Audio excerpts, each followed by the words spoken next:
Well, talking about healthcare, I know our healthcare system needs a lot of work. Do you have some ideas on things you could do besides what they've done, cramming the bad bill down our throats, and something that really could work? Well, I think we're going to have to back that one out. Whether it gets overturned and never implemented by various attorneys general from the however many states are suing against it now, that obviously is going to be the first quickest blockage to it. Repeal certainly sounds appealing, but it's a challenge. The best thing I think we can do in a Congress is not fund it in the first place. But to fix it, it seems to me that there are some simple fixes that could have made this better in the first place. And it does go back to we've heard them before, and I think they merit repeating, that we need to be able to buy things across state lines. Makes a good sense. Why is it that we're boxed in by various state laws? And I think tort reform is a valid concept. Sally Pipes makes a very good, reasoned argument for about 10 different ways you can fix it here, and I'd refer to all of those because it makes just She's very cool. Imminent good I've met sense. her. Have you? Okay. Yeah, common sense. So I've spoken with her, and she does a great job. Yeah. There are easy answers out there. It doesn't have to be so complicated. Easier than 2,700 pages. Yeah, that no one reads. And then adding just another level of government being involved in a process that I don't believe they have any mandate nor constitutional authority to do it in the first place. That's problematic. So you'd run Congress different if you're in there? Well, one of the things I'd like to do as just congressional rules is, why don't we, when we're submitting legislation, have the legislation be topical to only one issue? So for one bill, it's related to one issue. And an example of that goes back to healthcare again. 2,700 pages. Well, they snuck in an education bill, which cost a cool $1 trillion over 10 years.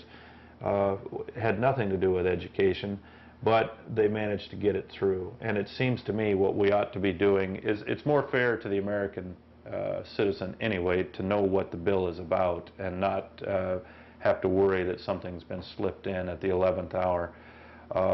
I think one bill and dealing with one issue would help. I also think having an expiration date on each bill makes good sense, so that, pick a number, whether it's after 5 years or after 7 years.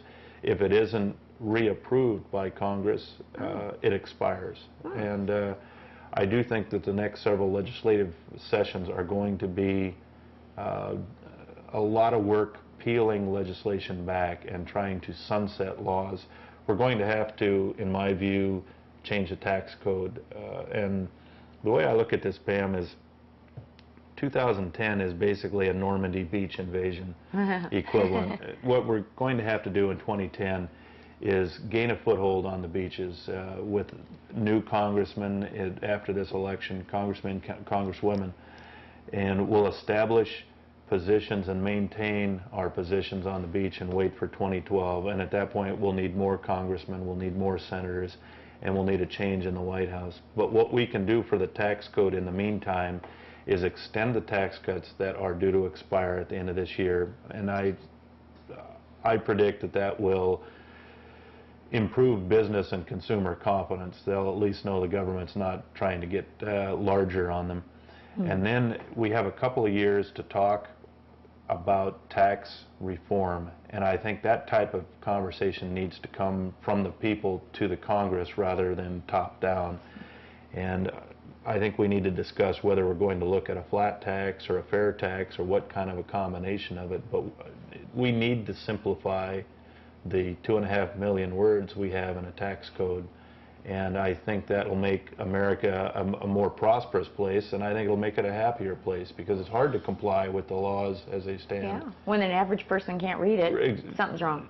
Exactly. And I think most people want to comply and pay taxes to a country and to their supporting their own national defense and programs that the government, the federal government, is legitimately supposed to oversee.